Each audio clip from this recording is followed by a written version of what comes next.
Welcome to my decision time with Uncle Keith Ayres. Today we're going to have a look at my first hospital appointment. The doctor saw me and organised me to go to be referred to oncology, and they set up very quickly. I'm really pleased with how quickly they responded. Very quickly they set up an appointment for me to have the camera down the throat. Because it was swallowing problems, they needed to find out why. So I booked an appointment with endoscopy, and I turned up there, sat down, reported in at reception. How did I feel? Tense. At this stage, I wasn't thinking there was any major problem. Just don't know what it was, but it was just an irritation. Wasn't that scared. Wasn't too worried, but I was stressed. I'll give you that. I was stressed, and my blood pressure tests proved that. Throughout this next few weeks, my blood pressure would, range from 120 over 70 something to 180, and so up to 90 plus. So the stress levels varied considerably along this journey, and I'm no doubt they will do, especially when it comes to treatment. Depending on what it is, like if I do go to surgery, that is gonna really push my blood pressure probably way beyond the 180. We'll see. But this is why one of the reasons I'm doing this, because it allows me to come to terms with the realities of what I am living at the moment. So endoscopy. I turned up at endoscopy, sat down and waited. And then finally, young lady came out, nurse, and took me through. And I got to meet, this nurse was a male nurse, by the way. And we got talking, and he was going through, and this is the first time I went through these various questions. Are you diabetic? And you may recall from episode 1, I'm no longer diabetic, but I always tell people I was diabetic and I'm now not. I'm in remission. Always had to do it. I have to tell them that I suffer from digestive problem. I have suffered from sleep apnea, and because of what was going to happen, I also have to tell them that I suffer from claustrophobia. Now, claustrophobia is a horrible, fear. And what happened is that way back when I were just a wee lad, Dad was in the Air Force, and so we were posted over to an RAF station called RAF Geilenkirchen, which was like about 50 kilometres west of Aachen in what was West Germany then. I can't remember now what sort of year that would have been, but no. So anyway, but Dad was the physical fitness officer. Okay. So this one day we were at the swimming pool. It's an outdoor swimming pool, nice summer day, sunny and so forth. And so me with a few other kids of a similar age, we were charging around, having a great time, and basically annoying the lifeguard that we were running around so much. And in the end, he got fed up, and he got hold of me, and he threw me into the deep end. Problem was, I didn't swim. And so I was drowning because he threw me in. So he had to dive in and save me. That is essentially the trigger for my claustrophobia. I'm not proud of what I did at that time because, you know, the fact that he threw me in was a consequence of what my actions were, right? Doesn't excuse that he did that, but I was the trigger for that reaction. But basically, my dad was his boss, his officer in charge. So he had to explain to my father why he tried to drown my dad's son, me. Um, so it allows me to smile at it. And if I ever meet that lifeguard, trust me, I have no problems with you in the slightest. It's not. I don't blame you. It was my fault. But I tell the story because it makes me smile. It allows me to look at the problem in a more positive way. Unfortunately, it doesn't get rid of my claustrophobia. The reason I know about the claustrophobia was various times, you know, you're climbing underneath the stairs, getting things, and it's tight, and you know. But the worst time, and why I'm really just never want to trigger it again, is I had to have an MRI scan for various reasons, a good many years ago, maybe 30 years or more ago. And when I sat down on the lay down on the trolley, you know, I'd taken some diazepam or something like that to calm me down, but it really wasn't doing much good. But I was breathing, eyes closed. You know, there's no way. I don't want to watch anything going on. Deep breathing to keep calm. I was still highly stressed. The trolley that I was laying on started moving in towards the MRI. I was fine. I'm fine. But unfortunately, they had something in there. I don't know what. To this day, I don't know what it was. But there was probably some form of guides, and they touched me on either shoulder as I was entering the tunnel. And bang, I was in instant, violent, and I mean violent, panic attack. I had to get out of there. Now, bearing in mind, because it's radiography, there was nobody in the room, right? He was in the adjoining room, and I said, "Get me out of here." And I used a lot of bad language. I mean, really bad language. And I said, "If you don't get me out," because he said, "No, it's all right." And you can't argue with somebody who's got claustrophobia. You literally can't reassure them. You have to get them out. He eventually did come. I mean, but I say eventually, it felt like a long time, but it's obviously seconds. And got me out because I was threatening to smash that machine to pieces. And I would have done anything I needed to do to get out of there.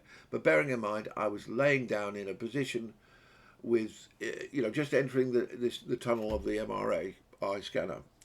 And, I wasn't in a great position to be able to get out and move and so forth. But eventually he got me out, got me done, and so I could then calm down. So now, whenever I'm going to go in for a scanning of that sort of nature, I have to warn people and talk to them and tell them about things, right? So in this period of investigation, I'm going to be going through 2, 3, 4 different types of scanning, okay? And I have to talk to them each of them to explain what's happening, okay? What my responses will be because of my claustrophobia. So this one was the endoscopy, right? So I explained on there, and we filled in all the questions and this, that, and the other, and they took me through. I mean, with the best will in the world, it takes forever to get in, and I know they're working through slowly and calmly so that there's no rush, there's no panics being built up. It's a calming atmosphere, very good for that. Okay, but I wanted it over. I mean, literally, I wanted it over, right? So I didn't want to be slow, calm, and so forth, but it was the best thing for me. So don't get me wrong, I have no complaints whatsoever. So the problem was this nurse, well, no, let's talk about my problem. I have veins that are deep in me rather than higher up. So consequently, veins or arteries, I don't know which one they go to. I must ask them that next time. But he was trying to put in a needle for a cannula, right? I.e., so that they could connect the sedation and so forth in there. Because I told them, I have to have sedation, otherwise I won't be, I won't survive it. I just really couldn't do it. He tried in this arm, right, and he had 4 or 5 goes here, failure. Then he went there, failure. God bless him, he went in at the wrong angle and kept on going straight through. And he did it on the same on here. He had a go on here. I can't remember whether he actually got it in. No, I know what it is. He stopped, and the doctor, who came to get me to take me through, he did it. This is I did probably a registrar or houseman. I don't know. I can't remember the name, the title of the doctor, but um, he was going to be heavily involved, and he was there with me, and he basically put it in first time. It's a matter of experience doing it. Maybe this nurse, this male nurse, had not done that many, where it was not easy to get to. Doesn't matter. I ended up here. That was that. Here, let's get that on. Here was black from the attempts in a couple of days afterwards. But again, it didn't do me any harm, but it did have, didn't get it in properly. But they got it in eventually. Right, now they put the mask on to be able to put, the thing through. It's sort of like a mask with a hole in it, so they could put the camera through down there, and no doubt to help to get it down the throat and things like that. And they sprayed the throat to numb the throat. Oh dear, that's when it started. That's when I started reacting. Why? Well, first of all, when the throat spraying the throat, it numbs the throat, and that was giving me feelings that I could not breathe because I had no sensation, so I didn't know if I was breathing or not, and that was starting to trigger my claustrophobia. Then the mask went on. Oh my God! And I sort of said no, no, no, no, and they quickly took it off, and that was the adult's mask. So they then put on the smaller mask, which is for children. So basically, I was a child. Yes, I was behaving like a child, I know, but I couldn't help it. Claustrophobia does not give me choices. Okay. That went on, and I could hear becoming, the senior doctor. I don't know whether he was a consultant or a surgeon or what. I'm sorry, I didn't get everybody's titles, so, and I do apologise. But the team in the operating theatre, including the nurse who came through, he was very good, and I saw him again on another event. But God bless him, he didn't manage to, because of my problem with my veins or arteries being too low below the skin. But I heard this senior doctor sort of saying, "Get the sedation in, give him it." And it was like, stop messing about, do it now. And yeah, and the next thing I know, it was after the event, because he knocked me out very quickly. And God bless him, that was all I needed. Right, once you knock me out, I'm fine.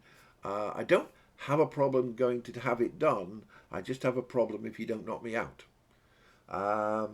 It's like, I remember a dentist. I have problems. For those of you who haven't noticed, I have teeth problems. And my teeth, basically, there wasn't enough room for them all as the adult teeth were coming, and they ended up crushing all of my teeth. And so over the latter years, they've just disintegrated. They've just literally disintegrated. So I end up with very few teeth left. And that's a future plan to get that sorted out in probably next year. But I went on there, and he sort of said, "All right, we're going to have to take that tooth out." And I sort of said, "Yeah, okay." He sort of says, "Would you like a local anaesthetic or a general anaesthetic?" This, you know, you don't necessarily get those same choices nowadays, but this was a good few years ago. And I said to him in very simple terms, "Would you like me to be actually there? Because if you don't give me a general, I ain't coming." And we basically laughed, but he understood, right?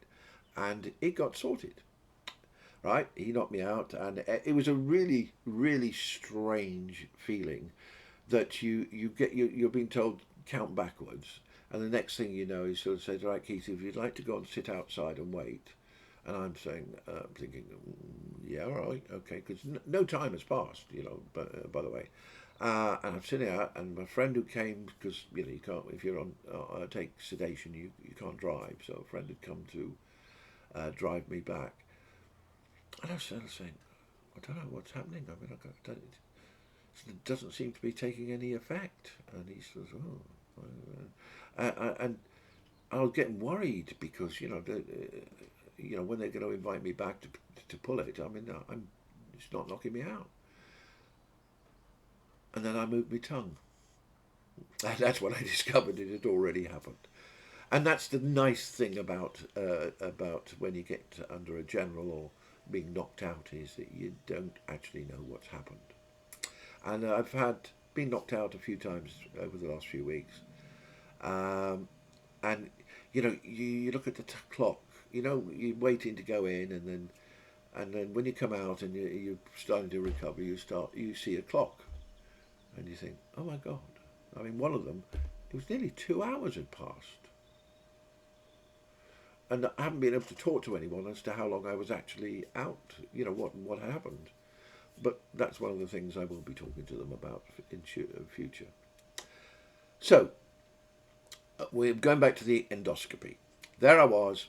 It took it down, right, and when they came out, they told me, because it took me to the recovery ward. Girls there were fantastic, right? They really, really good, caring people. Every recovery room I've been into after sedation in this has been the staff there have been just so understanding. Absolutely love every one of them. But this one, the senior doctor, came to talk to me, and my brother who came to pick me up. We were both sitting there for him to do it.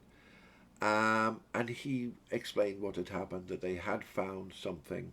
They didn't know, they've sent it off for a biopsy. Right. There was a growth in my throat. Okay, so now I know there's something more. He sort of said, "We don't know what it is. We've just got to send it off. Send it off." We took the biopsy. So now I'm in a situation where I know something is, I've got a growth. I've got a condition. I don't know what it is. They don't know what it is. He no doubt had an idea what it was, but he didn't tell me because he hadn't been confirmed. So that was my first hospital visit. It was probably, even though I had the problem with the putting the cannula in, it was probably a really one of my most pleasant times with doctors, because they look once I was in that theatre for the endoscopy. The professionals took over, and it went exactly as it should. They discovered that mask was wrong. They couldn't do that, and they responded immediately. No messing around. They did what was necessary, and I was very happy with their work. Right, and then I came out, and then you had these amazing nurses looking after me in recovery. Fantastic job done by the whole team in endoscopy. Very pleased with it on there. But apart from the cannula. However, we were going to meet again soon. So, you know, I don't hold anything against him. He just obviously hadn't had this sort of experience that was necessary, but the second time did better. Okay. So, I now have to wait for the results of the biopsy. And episode 3 is going to talk about that and my next, it starts off with my next scan, the next visit to the hospital. So we'll see you then. Thank you for listening. Remember, never give up. Always make decisions. Don't refuse to make decisions, because your life is yours to control when you make decisions. Thank you very much.